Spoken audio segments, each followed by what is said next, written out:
Hello and welcome back to Dave's Movie Diary. It's a podcast where I look at films, usually films that I've seen before a long time ago, and I compare my reaction the first time round to my latest reaction. And usually I find out some pretty interesting things about myself, and maybe those are things that other people can relate to. Not sure. Today I'm revisiting a film I saw only recently. Well, recently in terms of other films on this pod anyway. I'm talking about The Card Counter from 2021. Paul Schrader's very interesting look at, it's a character study at a man trying to deal with his past. And it threw up a question to me, which is, can you live a normal life when you know you've done something terrible? The central character in this, William Tell, has created an incredibly controlled life, really in an attempt to escape his past. But the card counter is gradually asking whether controlling your life is the same thing as actually dealing with what happened to you. And I find that a fascinating subject. So why am I returning to this film? Well, like I said, I've only seen this film once. It was on Netflix for a while there. So I think I saw it in around 2022. I remember thinking it was really good, up to the usual Paul Schrader standard. And I'd seen a couple of his films recently that I've talked about on this pod. Much earlier films, Cat People from 1982 and Mishima, A Life in Four Parts, or Chapters, in 1985. And I thought I'll strike while the iron's hot, revisit this film, because, I really liked it the first time round, but couldn't really remember too much about it. And I find that second views and subsequent views of films that deserve it, I find that interesting because the first viewing is always about trying to work out what's happening. Can you follow the story? Can you make sense of it? The second viewing, once you know what's happening, allows you to really dig into the performances and some of the themes, even the visual details, and just the things that are happening underneath the plot. And I'm glad I revisited this one because I had forgotten what happened. I soon remembered once I started watching, but I was allowed to really let the plot wash over me and really see some of the deeper images and themes. So what's this one about? William Tell is played by Oscar Isaacs in this film. He's a professional gambler. He's a poker player. He travels around the American casino circuit, and he's definitely not a stereotypical gambler. He doesn't have, some of the gamblers anyway. Some of them are really going over the top. There's a guy decked out in the stars and stripes who has a cheer squad, chanting out USA, USA. And William Tell is the opposite of that. He rarely speaks. He rarely moves. He's very good at what he does. Doesn't seem to get excited about it. Plays really cautiously and methodically. He doesn't tip his hand either that he can count cards. He only takes what he needs. He doesn't draw attention to himself. One of the first scenes he's playing, and you can see one of the security start to take an interest in him, and that's when he cashes in and leaves and moves on. He also lives, interestingly, when he books into a motel room, he covers the furniture with white sheets, ties it all up, keeps a journal. Big fan of journaling. Like I said, methodical, avoids getting close to people. And as the film goes on, we gradually discover his things about his past. He was in the military. He was an interrogator. He was at Abu Ghraib. The very words Abu Ghraib, for people who are around, back then in the early 2000s will send some images into your mind that you probably wished you'd forgotten. A lot of abuse of prisoners, and his character gets caught. His superiors do not, and he does 8.5 years at Leavenworth. Into this picture comes Kirk with a C. Very troubled young man who recognizes William Tell at a security convention that William Tell wanders into. His family has also been damaged by the people connected to William's past, and he wants revenge against Major John Gordo.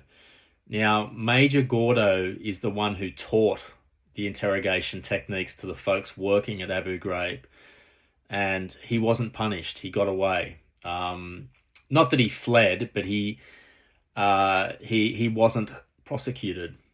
And so the two men bond. William takes Kirk under his wing. He understands exactly where Kirk's anger comes from, but he understands too where that kind of anger can lead. Because Kirk has a plan to confront Gordo and give him some of his own medicine. Lolinda comes into the scene too. She's a coordinator, I guess, a gambling coordinator who arranges financial backing for professional poker players. And she's very sassy and confident, but controlled as well. And she wants William Tell to be one of her, to come and work with her, because she can see a lot of potential there. Initially, he puts that off. He says he wants to be his own man. But later in the film, he comes back and works with her, and an attraction develops. I think she represents the possibility of something resembling a normal life to William Tell. It's never stepped out in the same way that Tuesday Weld's character is to James Caan in Thief, or a similar dynamic in Heat, where someone who's very focused and all about their career gets a glimpse of a normal life and starts to think about that. It's not set out exactly the same way in this film, but I think that's what it is. But anyway, the poker circuit goes on. The games start getting bigger. The money's getting larger. The stakes are becoming more personal. Kirk's desire to seek revenge against Gordo eventually brings William back into that same space, and then the rest of the film concludes. But the plot is really only the surface of this movie. What interested me much more about this, watching it this time, was everything underneath William Tell's character. The first reaction I got from watching this is that there's something very dark right from the get-go. It's the music, the score, the choice of songs are very maudlin. They're very slow, sort of country and western themed, sad vocals and lyrics, and then very deliberate pacing as well. Even when there's not much going on and we're just following William Tell around, because we get to see his life in miniature. We see every aspect of it, and even when not much is happening, it still feels like there's something very wrong here, and that something terrible is coming. A lot of this is due to also the way that Oscar Isaacs plays the character. Very calm and controlled and measured. Doesn't reveal much, doesn't say much. There's no fat here. But I never quite believe that he's okay. He's outwardly looks like he's leading a perfect existence. He looks like a guy who's got his stuff together. But I was always curious about a load that he's carrying. behind those eyes. And I realized that he's actually controlling everything because he's terrified of losing control. That's a typical reaction, I think. And the white sheets, the white sheets are so revealing. When he goes into the motel room, every bit of furniture gets covered. He rearranges the furniture. He takes the superfluous light fittings and other things that you might find in a motel room, puts them aside, and then covers the walls, the bed, any artworks, everything, so that it becomes uniform and white. And this really stood out on the second viewing. I remember noticing it in the first viewing, obviously, but I really started thinking about why he does it. And I thought back to his background in institutional environments, the military background, and then on into Leavenworth. There's a need for order there. There's a need to eliminate unpredictability. There's a need to create an environment that he can completely control, but that also, I think, reminds him of where he's been, and that grounds him, and that keeps him from overreaching, I think. I don't know that that's definitively what Schrader intended, but that's what it suggests to me. I think a bigger idea is that maybe Williams created a life where nothing surprises him, nothing changes, nothing gets too close. He doesn't become emotionally attached. There's a scene where Lolinda asks him what he's doing tomorrow. And he says, nothing, I haven't thought about it. And she says, well, what do you do for fun? And he said, well, this is it. I play cards. And he talks about how he ends up playing cards 10 to 12 hours a day to keep busy, for something to do. And I think it's to take his mind off the past so that he doesn't have time to reflect on what he's done and ruminate on that. So I think this is a common thing for people with things in their background. So I think the key thought here is that he's not just living simply, he's deliberately removing anything from his life that he can't control. The dream sequences for William Tell I found particularly shocking and disturbing. I can't remember seeing dream sequences like this before, taking us right back into Abu Ghraib, where he's learning from Gordo, the Willem Dafoe character, about how to interrogate, and we see the transformation from a normal guy in the military to someone who nearly seems to relish what he's doing, and doing it with a lot of gusto, assaulting these prisoners, most of whom potentially are innocent. And the interrogation gets pretty full on here. You see the naked prisoners getting mauled by dogs, smeared in feces, waterboarding just around the corner. It brings back a lot of the stories that I can recall from that period. Just a shocking, hard to believe that it actually happened. And what makes these effective is, to me, they don't feel like normal flashbacks. They feel like nightmares.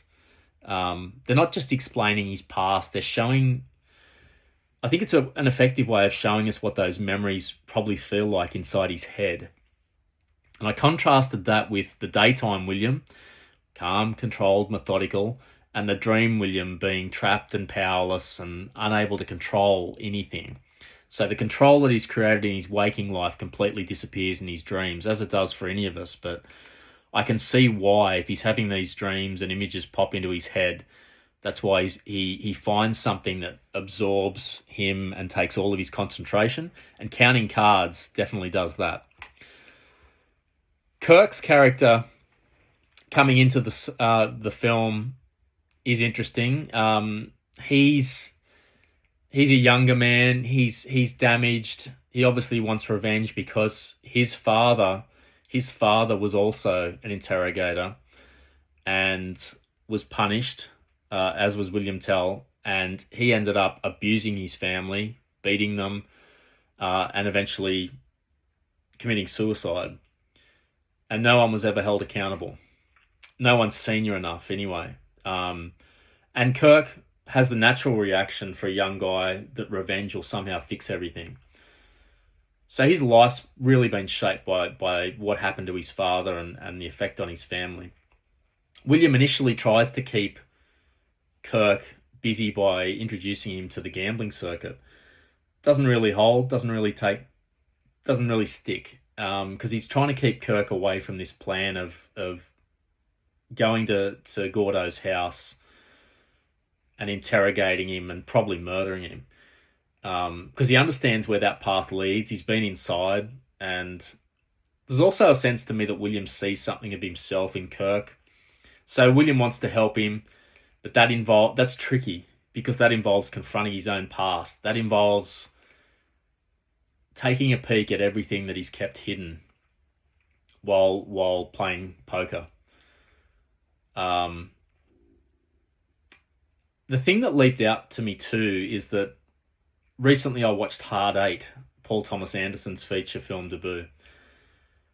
I could see some parallels here. The older man becoming involved with a younger damaged person where there's a definite link. Not so much a specific... The link in Hard Eight is much more personal and much closer to the bone. This one is very closely related, but there is separation. Similar emotional dynamic. I did find the card counter considerably darker in tone, though, than Hard Eight. I found this one a bit more overwhelming. And so the question here becomes, is William trying to save Kirk, or is he trying to save himself? Maybe he's trying to do both. By saving Kirk, he can wipe out the wrongs that he's committed in the past. And then we get the relationship between William and Lalinda. Well, it's a three-way, really, because Kirk is there. You can see that he takes a liking to Lalinda, even though she's a good, 10 or 15 years older than him, I would guess. 10 years, maybe. So it's a different kind of relationship. It's like a big sister relationship, but there's a lot of warmth there with Kirk. With William, I can see definite sparks. But I get it. She's confident, she's intelligent, she's warm and social. And as she said, she understands people. That's her talent. And this attraction gradually develops between her and William Tell. And eventually it becomes physical, which was always likely. And I think it's handled really well. It looks seamless to me. It looks the way it would happen. I can see how William allows himself to become close to someone. I really enjoyed the illuminated city scene where William and Lalinda stroll around in this situation where there's lights strung across this segment of the city. And it's a total change in atmosphere, and it's a great contrast to the rest of the film.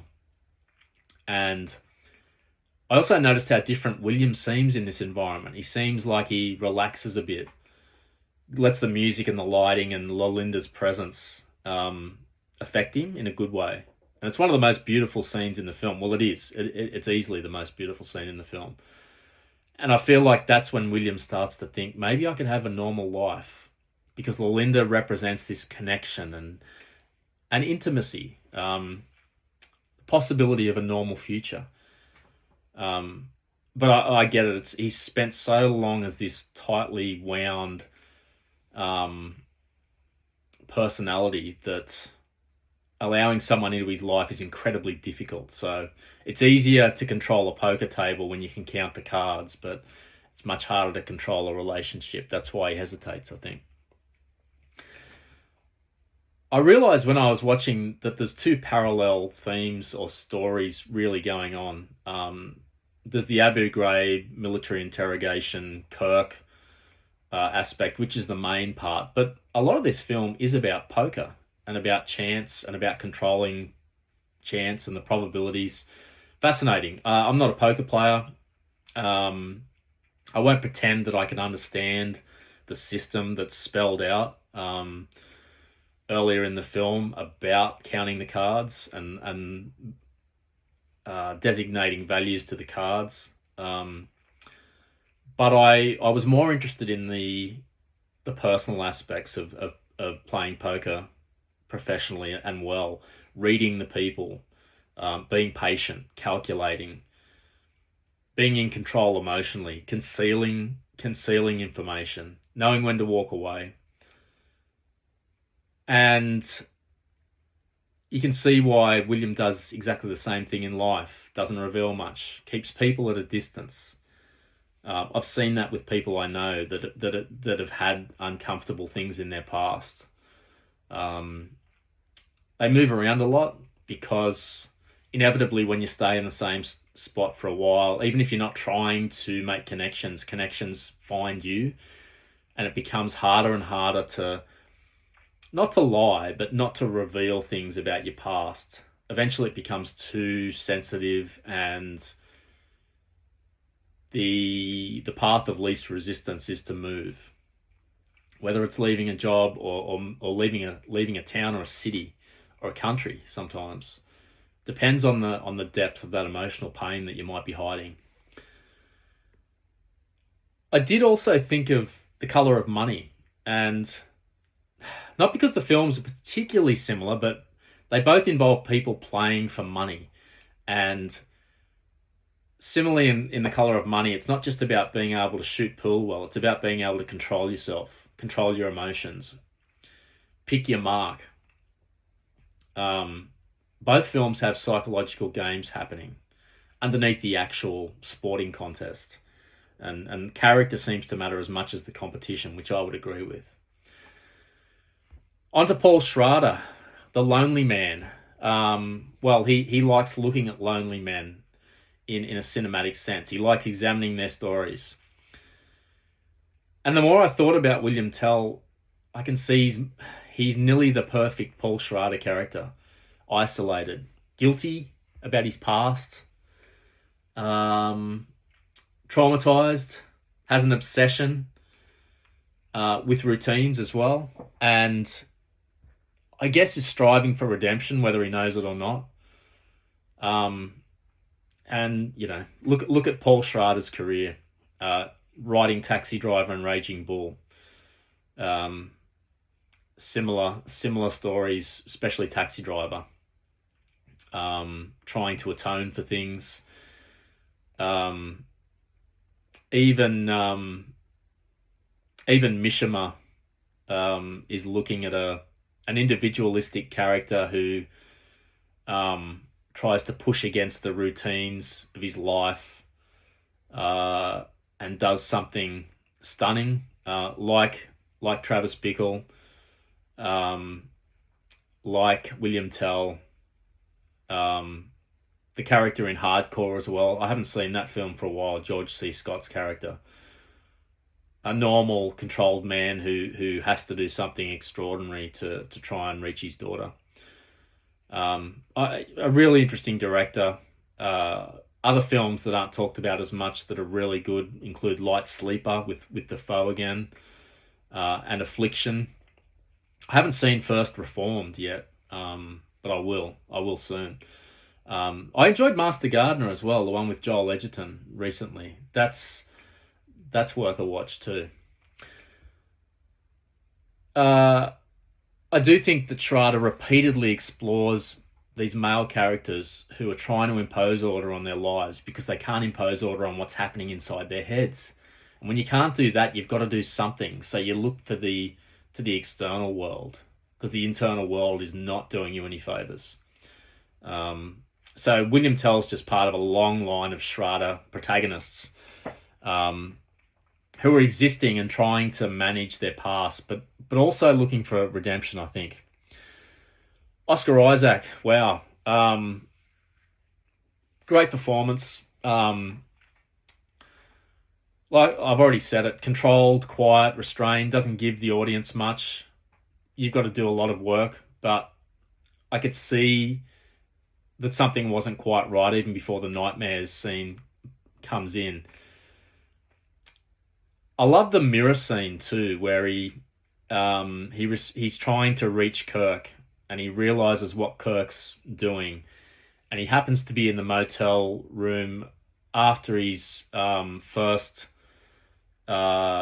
intimacy with Lolinda, and he's looking in the mirror while he's trying to reach Kirk. He's examining himself at that moment when he can't get through. And we get this pounding score in the background, like a heart rate accelerating. I could feel his anxiety, and he's starting to confront what he, not what he's enabled, but what he didn't stop. And somehow he goes back to this big stakes poker game that he's involved in. And I love the acting that Isaac puts in here, where his eyes are darting around. He obviously can't count the cards. He's distracted. He has to step away, and deal with the situation. And it's the most important part of the film for me, because the man who's built his entire existence after prison around this control suddenly can't control himself. He's a really interesting actor for me, Oscar Isaac. I'd seen him in Drive, and A Most Violent Year and Ex Machina, but it wasn't until Star Wars: The Force Awakens in 2015 that I kind of took him seriously, and that does not make any sense, because he's brilliant in Drive. In a minor role, but he's incredible in that role, playing against type for me. And those other two films are great too. And then Show Me a Hero in 2015, that miniseries about the true life politician or mayor in New York, was just brilliant. I think most people probably know him from the Dune movies, scenes from a marriage as well. But I've never seen him give a bad performance, and I do think he's one of the most underrated actors of his generation. He probably should get talked about more alongside people like Adam Driver, for example, or Gosling. They're all good, but yeah, none of them are any better than this guy for me. Tiffany Haddish as Lolinda. Not someone I knew before this film. When I did look at if I'd seen her before, I don't think I had, and it looked like she'd mainly been in romantic comedies or lighter toned films, and she's really good in this, in a quite different role. Contrast with her previous work. Brings a lot of warmth into this film, and it needs it. It's pretty cold without her. I love the way she can see through William. And it's like she's leading him to her, and trying to humanize him, trying to thaw him out a bit. And I feel like that's part of why she asks him to come and work with her. Yes, he's a good gambler and he's going to make money for her, but I think she recognizes that she can help him as well. But he's just not sure whether he wants that life, for a large part of this film. I'll keep it short about Willem Dafoe because he's not in the film for that long. But he always makes an impression. I'd put him in there alongside Christopher Walken as someone that can bring that left field energy. I've enjoyed watching him since Platoon. That's the first time I saw him. He can be good guys and bad guys. He's proven that. Even when he pops up in small roles like Wild at Heart, and recently in the Yorgos Lanthimos films, he's become one of his go-to characters. In Poor Things and Kinds of Kindness and even The Favourite. Very versatile, brilliant actor, brilliant in The Last Temptation of Christ, Mississippi Burning as well, but also, again, in smaller roles like The Florida Project, outstanding in that. Shows a lot of empathy in his characters. He's got those eyes that can show empathy. Anyway, he's got a minor role here, but it works, as it always does with him. So, I think without giving the ending away, can you live a normal life when you know you've done something terrible? You can for a while, and you can do what William does. You can manage it through that routine and emotional distance from people, and thinking that you've established control over your life. But control isn't the same thing as healing.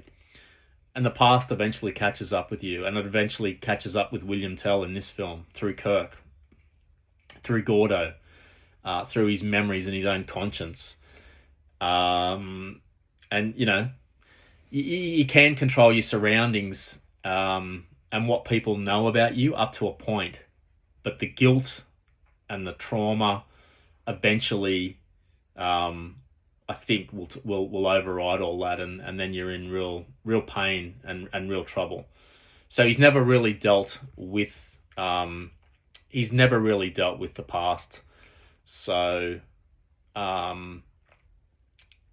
outwardly, maybe you can look like you're living a normal life, but I don't think you can outrun your past. I'm not telling you anything you don't know there, but I think that's what this film is really spelling out for me. Most things work for me in this film. The performances, but particularly Oscar Isaac. I do like the way Schrader wrote and directed this, as he usually does. It's just a fascinating story that he's come up with, that he has many times before. The soundtrack really works and adds to the atmosphere. I love watching the poker scenes. I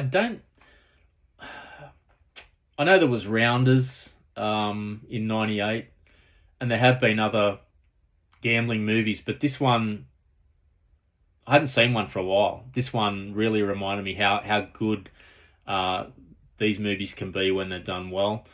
The dream sequences are incredibly shocking, and will really bring it all back for folks who can remember what Abu Ghraib did. The white sheet imagery, I'll always remember that. That's a master stroke, having that imagery there. The relationships really work between the three central characters, but particularly between William and Lalinda. And the slow peeling away of William's control and letting us see his past, that's done very competently. Things that mightn't work for other folks, and especially younger folks, is the very controlled, deliberate, emotionally distant way that this film is made. Mightn't have enough pizzazz for young folks who are used to instant gratification and lots of camera movement and lots of different things. They'll probably even think it's slow. I think if you can hang with it, as those layers are being peeled off, you'll get a really great reward. There are some shocking images in the film from the Abu Ghraib sequences, so if that isn't your thing, it's not my thing either, but if that is a problem, then be aware of that. But for me, this film really works. So what did I... It's only, 4 years between viewings for me, but first time round, I just thought it was a really competently made film, and I focused more on the story, to be honest. I did remember Oscar Isaac being really good in the role, but that doesn't shock me. And I remembered the poker elements. Somehow I'd forgotten a lot about the Abu Ghraib parts. So this time I really drilled in and caught all the guilt, the trauma, the redemption theme, responsibility for someone else. So I think the first time I was watching William Tell, but the second time I was watching what William Tell was trying to hide. I think that's a good summary. And that's why I revisit these films. I'm not trying to work out what's good or bad. That's too black and white. I'm trying to see what I get out of the rewatch now, and I can usually learn something about my life or the future, and sometimes movies can be like a mistake. You're watching other people's mistakes, and that can help you in your own life to avoid them. Is this a date film? No way. It's too dark and brooding and heavy, and yeah, I cannot see this leading you in the direction you want that to go. Likewise, not a hangover film. There's no laughs, there's no brightness, there's no entertain. Well, I wouldn't call this an entertaining film. It's a very rewarding film, but it takes a lot of concentration. Your headache will get worse watching this. It's a watch alone. Like most of Schrader's films, it's watch alone in a dark room at night. Get sucked into the atmosphere, let the film overtake you, and reflect on it. So, I do recommend it. It's another great piece in in Schrader's career that's going on for 50 years now, and I hope it keeps going. So check it out. That is my thoughts about The Card Counter from 2021. Thanks as always for listening in, and see you next time.